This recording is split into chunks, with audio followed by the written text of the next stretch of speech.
എല്ലാവർക്കും നമസ്കാരം. എൻ്റെ പേര് സജിത സിറിൽ. ഞാൻ കേരള കാർഷിക സർവകലാശാലയിൽ നിന്നും വനശാസ്ത്രത്തിൽ ബിരുദം നേടി ഇപ്പോൾ പശ്ചിമ ബംഗാളിലെ ഉത്തർബംഗ കൃഷി വിശ്വവിദ്യാലയയിൽ MSc ഫോറസ്ട്രി ചെയ്യുന്നു. ആദ്യമായി തന്നെ എല്ലാവർക്കും പരിസ്ഥിതി ദിനത്തിൻ്റെ എല്ലാ മംഗളങ്ങളും നേർന്നുകൊള്ളുന്നു. എന്തിനാണ് നമ്മൾ ഈ പരിസ്ഥിതി ദിനം ആഘോഷിക്കുന്നത്? പരിസ്ഥിതിയുടെ പ്രാധാന്യം എന്താണ്? എന്തൊക്കെയാണ് ഇന്ന് പ്രകൃതി നേരിടുന്ന വെല്ലുവിളികൾ? എങ്ങനെ വിദ്യാർത്ഥികളായി നമുക്ക് അതിൽ പങ്കുകാരാകാം? ഇത്രയും കാര്യങ്ങളാണ് ഇന്ന് ഞാൻ നിങ്ങളുമായിട്ട് പങ്കുവയ്ക്കുന്നത്. നമുക്ക് ചുറ്റുമുള്ള വിവിധങ്ങളായ വൈവിധ്യപൂർണമായ സസ്യജന്തു ജീവജാലങ്ങളെ കാത്തു പരിപാലിക്കുന്ന നമ്മുടെ പ്രകൃതിയെ സംരക്ഷിക്കേണ്ടതിൻ്റെ ആവശ്യകത ഈ ലോക ജനതയെ മുഴുവൻ അവിടുത്തെ ഭരണാധികാരികളെ അറിയിക്കുന്നതിന് വേണ്ടിയിട്ടുള്ള ഒരു ദിനമാണ് ഈ ലോക പരിസ്ഥിതി ദിനം. ഇത്തവണത്തെ നമ്മുടെ ലോക പരിസ്ഥിതി ദിനം നമ്മൾ വരവേൽക്കുന്നത് കോവിഡ് മഹാമാരിയുടെ പശ്ചാത്തലത്തിലാണ്. അതുമാത്രമല്ല, കൊടുങ്കാറ്റ്, പ്രളയം തുടങ്ങി പല ഭാവത്തിലും രൂപത്തിലൊക്കെ തിരിച്ചടിച്ചുകൊണ്ടിരിക്കുന്ന നമ്മുടെ പ്രകൃതിയുടെ ശക്തമായിട്ടുള്ള ഒരു മുന്നറിയിപ്പോടു കൂടി ആണ്. ഇനി അധികം സമയമില്ല എന്നൊരു മുന്നറിയിപ്പോടു കൂടിയാണ്. നമ്മുടെ ഈ നഷ്ടപ്പെട്ട പ്രകൃതിയുടെ തനിമയെ തിരിച്ചു പിടിക്കാൻ എന്നോണം ഐക്യരാഷ്ട്ര സംഘടന ഈ വർഷത്തെ ലോക പരിസ്ഥിതി ദിന പ്രമേയമായിട്ട് അവതരിപ്പിച്ചിരിക്കുന്നത് ആവാസ വ്യവസ്ഥ പുനഃസ്ഥാപനം എന്ന ആശയമാണ്. അപ്പോൾ എന്താണ് ഈ ആവാസ വ്യവസ്ഥ? അതായത് നമുക്ക് ചുറ്റും നമ്മൾ കാണപ്പെടുന്ന ഈ സസ്യങ്ങൾ, ജന്തുക്കൾ, ജീവജാലങ്ങൾ അവയുടെ ചുറ്റുപാടുമായും ചുറ്റുപാടിലുള്ള മറ്റ് അജൈവ ഘടകങ്ങളായിട്ടുള്ള മണ്ണ്, വായു, ജലം എന്നിവയായിട്ടും പരസ്പരം ഇടപഴകി ജീവിക്കുന്ന ഒരു സ്ഥലത്തിനെയാണ് ആവാസ വ്യവസ്ഥ അഥവാ ഇക്കോസിസ്റ്റം എന്ന് പറയുന്നത്. ഇപ്പോൾ നമ്മൾ അതിന് ഉദാഹരണങ്ങൾ പറയുവാണെങ്കിൽ സാധാരണ കാണുന്ന കുളങ്ങൾ, പുൽമേടുകൾ, കായലുകൾ, തോടുകൾ, വനങ്ങൾ, കണ്ടൽക്കാടുകൾ, പവിഴപ്പുറ്റുകൾ, സമുദ്രങ്ങൾ ഇതൊക്കെ വിഭിന്നങ്ങളായിട്ടുള്ള ആവാസ വ്യവസ്ഥകളാണ്. ഇങ്ങനെ ചെറുതും വലുതുമായിട്ടുള്ള അനേകായിരം ആവാസ വ്യവസ്ഥകൾ ചേർന്നതാണ് നമ്മുടെ ഈ ഭൂമി. പക്ഷേ ഇന്ന് ഈ ആവാസ വ്യവസ്ഥകളുടെ അവസ്ഥ എന്താണ്? മലകളൊക്കെ ഇടിച്ചു നിരത്തി, മരങ്ങളൊക്കെ വെട്ടിക്കളഞ്ഞ്, വയലുകളൊക്കെ മണ്ണിട്ട് മൂടി, അവിടെ റോഡുകളും അതുപോലെ പടുകൂറ്റൻ കെട്ടിടങ്ങളൊക്കെ പണിതുയർത്തിയും ജലസ്രോതസ്സുകളിൽ മാലിന്യങ്ങൾ വാരിയെറിഞ്ഞു, മാലിന്യ കൂമ്പാരങ്ങൾ സൃഷ്ടിച്ചു. നമ്മുടെ ഒരുവിധം എല്ലാ ആവാസ വ്യവസ്ഥകളും ഇന്ന് നാശത്തിൻ്റെ വക്കിലാണ്. ഈ ഒരു അവസ്ഥയിലാണ് ഈ ഐക്യരാഷ്ട്ര സംഘടന അടുത്ത ഒരു 10 വർഷക്കാലത്തേക്ക് ആവാസ വ്യവസ്ഥ പുനഃസ്ഥാപന ദശകമായിട്ട് ആചരിക്കാനായിട്ട് പോകുന്നത്. അതായത് 2030 ഇപ്പോൾ നാശത്തിൻ്റെ വക്കിലെത്തി നിൽക്കുന്ന കോടിക്കണക്കിന് ഹെക്ടർ സ്ഥലത്തെ ആവാസ വ്യവസ്ഥ പുനഃസ്ഥാപിക്കുക, അതിനോടൊപ്പം തന്നെ നിലവിലുള്ള പരിസ്ഥിതി വ്യവസ്ഥകളെ ഒരു കോറൽ പോലും ഏശാതെ സംരക്ഷിക്കുക. ഈ 2 കാര്യങ്ങളാണ് ഈ ആവാസ വ്യവസ്ഥ പുനഃസ്ഥാപന ദശകം കൊണ്ട് ഉദ്ദേശിക്കുന്നത്. അപ്പം നിലവിലെ കണക്കനുസരിച്ച് പറയുന്നത് ഓരോ വർഷവും 10.2 മില്യൺ ഹെക്ടർ വനഭൂമിയാണ് ഇപ്പോൾ നഷ്ടപ്പെട്ടുകൊണ്ടിരിക്കുന്നത്. അത് നിങ്ങൾക്ക് മനസ്സിലാവുന്ന രീതിയിൽ പറയുകയാണെങ്കിൽ ഓരോ മിനിറ്റിലും 20 ഫുട്ബോൾ ഗ്രൗണ്ടിൻ്റെ അത്രയും വലിപ്പമുള്ള കാടുകൾ വെട്ടിക്കൊണ്ടിരിക്കുകയാണ് ഓരോ മിനിറ്റിലും. അപ്പോൾ ഈ ഒരു അവസ്ഥ തുടരുകയാണെങ്കിൽ അടുത്ത ഒരു 100 വർഷത്തിൻ്റെ ഉള്ളിൽ നമ്മുടെ ഭൂമിയിൽ നിന്ന് കാട് എന്നത് തന്നെ ഇല്ലാതാകുമെന്നാണ് സൂചിപ്പിക്കുന്നത്. അപ്പോൾ കാടുകൾ നമുക്കറിയാം ഏറ്റവും സങ്കീർണമായിട്ടുള്ള ഒരു ആവാസ വ്യവസ്ഥയാണ്. ഇപ്പോൾ നമ്മൾ കാടുകളിൽ പോയി കഴിഞ്ഞാൽ അറിയാം, ഏറ്റവും താഴെ ഈ ഇലകളൊക്കെ കൊഴിഞ്ഞു കിടക്കുന്നുണ്ടാവും. അതിൻ്റെ ഉള്ളിൽ അതെന്ന് പറയുന്നത് അവിടെയുള്ള ചെറിയ തവളകൾക്കും അതുപോലെ ഉറുമ്പ് തുടങ്ങിയ മറ്റ് ജീവജാലങ്ങൾക്കും ഒരു ആവാസ വ്യവസ്ഥയാണ്. അതുപോലെ ചെടികൾ, പിന്നെ ഏറ്റവും പടുകൂറ്റൻ മരങ്ങളാണ്. അതിലാണ് പക്ഷികളൊക്കെ വന്നിരുന്നത്. അത് പക്ഷികളുടെയും അങ്ങനെ സങ്കീർണതയേറിയ വിവിധ തരം ജീവജാലങ്ങളുടെ ആവാസ വ്യവസ്ഥയാണ് കാടെന്ന് പറയുന്നത്. ഇപ്പം നമുക്കറിയാം, പിന്നെ മരങ്ങൾ നമുക്ക് ശുദ്ധവായു പ്രദാനം ചെയ്യുന്നു. ഈ കോവിഡിൻ്റെ സമയത്ത് നമ്മൾ എല്ലാവരും കണ്ടതാണ് എത്രമാത്രമാണ് ഓക്സിജന് നമ്മൾ ക്ഷാമം നേരിടുന്നതെന്ന്.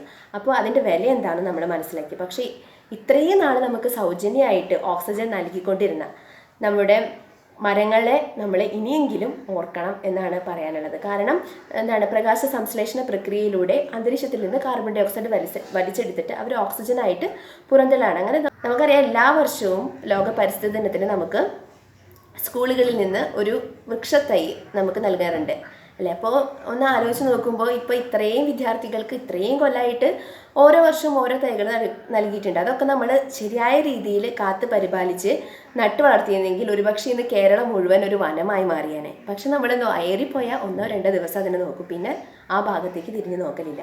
അപ്പോൾ നമ്മൾ മാക്സിമം കൂടുതലായിട്ടും മരങ്ങൾ നടുന്നതിനോട്ട് മുന്നിട്ടിറങ്ങുക. പിന്നെ മരങ്ങൾക്ക് നല്ല നീണ്ട വേരുകളാണ്. അപ്പോൾ അത് മണ്ണിനെ പിടിച്ചു നിർത്താനും അതുപോലെ മണ്ണൊലിപ്പ് തടയാനും സഹായിക്കുന്നു. ഇതിനുള്ള പ്രധാന കാരണമായി വിദഗ്ധർ ചൂണ്ടിക്കാണിക്കുന്നത് നമ്മുടെ കേരളത്തിലെ സാധാരണ ജലസ്രോതസ്സുകൾ തമ്മിലുള്ള പരസ്പര ബന്ധം നഷ്ടപ്പെട്ടതാണ്. ജലസ്രോതസ്സുകളുടെ സ്വാഭാവികമായ ഒഴുക്ക് പുനഃസ്ഥാപിക്കുക എന്നതാണ് നമുക്ക് ചെയ്യാൻ പറ്റുന്നത്. മാലിന്യ കൂമ്പാരങ്ങൾ എറിഞ്ഞ് നമ്മുടെ ജലസ്രോതസ്സുകളെ മലിനമാക്കാതിരിക്കുക. പ്രകൃതി നേരിടുന്ന മറ്റൊരു പ്രധാന വെല്ലുവിളിയാണ് പ്ലാസ്റ്റിക്. പ്ലാസ്റ്റിക്കുകളുടെ ഉപയോഗവും വലിച്ചെറിയലും ഇന്ന് പരിസ്ഥിതിയെ അത്രമാത്രം ബാധിക്കുന്നുണ്ട്. നമുക്കറിയാം, നമ്മുടെ ഭൂമിയുടെ 2/3 സമുദ്രമാണ്. ഈ സമുദ്രത്തെ മുഴുവൻ മൂടത്തക്ക വിധം എത്രമാത്രം പ്ലാസ്റ്റിക്കാണ് ഉൽപ്പാദിപ്പിക്കപ്പെടുന്നത്. നമ്മൾ അറിഞ്ഞും അറിയാതെയും വലിച്ചെറിയുന്ന പ്ലാസ്റ്റിക് ഇത് സമുദ്രങ്ങളിലെത്തി അത് പല ജീവജാലങ്ങളുടെയും ജീവനും അവരുടെ ഭക്ഷണത്തിനും ആവാസ വ്യവസ്ഥയ്ക്കും ഹാനികരം സൃഷ്ടിച്ച് വംശനാശത്തിൻ്റെ വക്കിലെത്തിച്ചിരിക്കുകയാണ്. സമുദ്രങ്ങളിൽ മാത്രമല്ല, കാടുകളിലും ഇന്ന് പ്ലാസ്റ്റിക്കിൻ്റെ അതിപ്രസരം കാണാനായിട്ട് സാധിക്കും. ഞാൻ കോളേജിൽ പഠിക്കുന്ന സമയത്ത് കേരള ഫോറസ്റ്റ് ഡിപ്പാർട്ട്മെൻറ്റുമായി ചേർന്ന് ഇരവിക്കുളം നാഷണൽ പാർക്കിലെ വിനോദസഞ്ചാര മേഖലകളിൽ മാലിന്യ ശേഖരണ പ്രവർത്തനത്തിൽ ഏർപ്പെടുകയുണ്ടായി. അന്ന് ഏകദേശം 40 ചാക്കോളം പ്ലാസ്റ്റിക് മാലിന്യങ്ങളാണ് ഞങ്ങളന്ന് ശേഖരിച്ചത്. അപ്പോൾ അത് തന്നെ ഇതിൻ്റെ തീവ്രത വെളിപ്പെടുത്തുന്നുണ്ട്.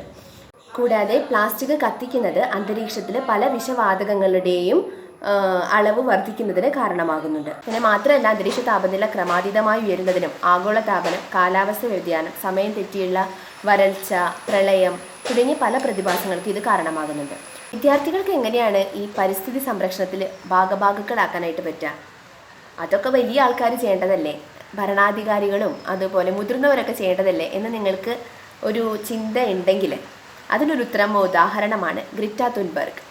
തൻ്റെ സമരത്തിലൂടെ, സ്കൂളിൽ പഠിക്കുന്ന ആ കുട്ടി തൻ്റെ സമരത്തിലൂടെ ലോക ജനതയെ മുഴുവൻ കാലാവസ്ഥ വ്യതിയാനം എന്ന ഒരു പ്രശ്നത്തിൻ്റെ ഭീകരതയെ മനസ്സിലാക്കിക്കാനായിട്ട് ഒരു വിദ്യാർത്ഥിക്ക് കഴിഞ്ഞു എന്നതാണ് അതിലെ പ്രാധാന്യം. അപ്പോൾ ഒരു വിദ്യാർത്ഥി വിചാരിച്ചാൽ ഈ ലോകത്തെ മുഴുവൻ സ്വാധീനിക്കാൻ കഴിയുമെന്നാണ് ഇതിൽ നിന്ന് വെളിവാക്കുന്നത്. അപ്പോൾ വിദ്യാർത്ഥികളായ നമുക്ക് എങ്ങനെ പ്രകൃതി സംരക്ഷിക്കാം?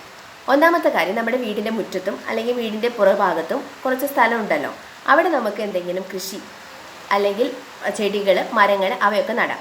അപ്പോൾ ഈ ചെടികളും മരങ്ങളും നടുമ്പോൾ നമ്മൾ ഈ വർഷത്തെ പരിസ്ഥിതി ദിന സന്ദേശത്തെ ഓർമ്മിക്കുക. ആവാസ വ്യവസ്ഥ പുനഃസ്ഥാപനം. ഇപ്പം നിങ്ങളൊരു പൂച്ചെടി നട്ടുവെന്ന് വിചാരിക്കുക. അപ്പോൾ അതിനുള്ളിൽ ഒരു പൂ ഉണ്ടായി, പൂമ്പാറ്റ വന്ന് അതിൽ തേൻ കുടിക്കുമ്പോൾ നിങ്ങൾ പൂമ്പാറ്റയുടെ ഒരു ആവാസ വ്യവസ്ഥ അവിടെ പുനഃസ്ഥാപിച്ചു.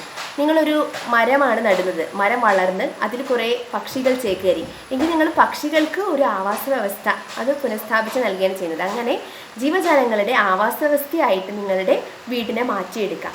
പിന്നെ സാധനങ്ങൾ, നമ്മുടെ വീട്ടിന് ആവശ്യമായിട്ടുള്ള പച്ചക്കറികളും മറ്റും നമ്മുടെ വീട്ടിൽ കൃഷി ചെയ്യാനായിട്ട് ശ്രമിക്കാം. അതെങ്ങനെയാണ് പ്രകൃതിയെ സംരക്ഷിക്കുന്നത് നമ്മൾ ചിന്തിക്കാം. അത് പറഞ്ഞുതരാം. ഇപ്പം നമ്മൾ സാധാരണ എങ്ങനെയാണ് പച്ചക്കറികളൊക്കെ വാങ്ങുന്നത്? കടയിൽ പോയിട്ട് വാങ്ങും. കടയിൽ എങ്ങനെയാണ് എത്തുന്നത്? അന്യ സംസ്ഥാനങ്ങളിൽ നിന്നും മറ്റു സ്ഥലങ്ങളിൽ നിന്നും ലോറിയിലൂടെയും ട്രക്കിലൂടെയും ദീർഘദൂരം സഞ്ചരിച്ചിട്ടാണ് അത് ഈ കടകളിലൊക്കെ എത്തുന്നത്. അപ്പോൾ അത്രയും ദൂരം സഞ്ചരിക്കുമ്പോൾ അവരുടെ ഇന്ധനങ്ങൾ കത്തി അത്രയും വിഷവാതകങ്ങളും കാർബൺ ഡൈ ഓക്സൈഡും നമ്മുടെ അന്തരീക്ഷത്തിലോട്ട് പുറന്തള്ളുന്നുണ്ട്. അതേസമയം നമ്മുടെ വീട്ടുമുറ്റത്തുണ്ടായ തക്കാളിയും വെണ്ടയ്ക്കയും ഒക്കെ പറിച്ച് നമ്മൾ കറി വയ്ക്കുമ്പോൾ നമ്മൾ അത്രയും വാതകങ്ങളെ പുറന്തള്ളുന്ന ആ ഒരു പ്രക്രിയയെ തന്നെ ഇല്ലാതാക്കുകയാണ് ചെയ്യുന്നത്. അങ്ങനെ നമ്മൾ പരിസ്ഥിതി സൗഹാർദ്ദമായിട്ടുള്ളൊരു രീതിയിലേക്ക് മാറുകയാണ്. ഇനി അടുത്ത കാര്യം നിങ്ങൾക്ക് ചെയ്യാൻ പറ്റുന്നത് കൂടുതലും കാൽനടയായും അതുപോലെ സൈക്കിൾ തുടങ്ങിയ പ്രകൃതിദത്തമായിട്ടുള്ള രീതിയിൽ, അതായത് ഇന്ധനങ്ങൾ കത്തിക്കാത്ത രീതിയിലുള്ള വാഹനങ്ങൾ നമ്മൾ ഉപയോഗിക്കുക. അതായത് ഇപ്പോൾ നമ്മൾ കൂട്ടുകാരുടെ വീട്ടിലേക്ക് പോകുമ്പോഴോ അല്ലെങ്കിൽ അടുത്തുള്ള വല്ല കടയിലേക്ക് പോകുമ്പോഴോ സൈക്കിളോ കാൽനട മാർഗമോ സ്വീകരിക്കുക. അപ്പോൾ അതുവഴി നമുക്ക് അന്തരീക്ഷത്തിലെത്തുന്ന വിഷവാതകങ്ങളുടെ അളവ് ക്രമാതീതമായിട്ട് കുറയ്ക്കാനായിട്ട് സാധിക്കും. പിന്നെ നമ്മുടെ ആരോഗ്യത്തിനും അത് വളരെ നല്ലതായിരിക്കും. പിന്നെ പ്ലാസ്റ്റിക്കിൻ്റെ ഉപയോഗം പരമാവധി കുറയ്ക്കുക. പ്രത്യേകിച്ച് സിംഗിൾ യൂസ് പ്ലാസ്റ്റിക്കുകൾ അത് ഉപയോഗിക്കുന്നത്, ഒറ്റത്തവണ ഉപയോഗിക്കാൻ പറ്റിയ പ്ലാസ്റ്റിക്കുകളുടെ ഉപയോഗം പൂർണ്ണമായും ഇല്ലാതാക്കുക. ഒറ്റത്തവണ ഉപയോഗിക്കാൻ പറ്റുന്ന പ്ലാസ്റ്റിക് കവറുകൾക്ക് പകരം പേപ്പർ, തുണി മുതലായവ കൊണ്ടുണ്ടാക്കിയ മറ്റ് കവറുകളും ഉപയോഗിക്കുക.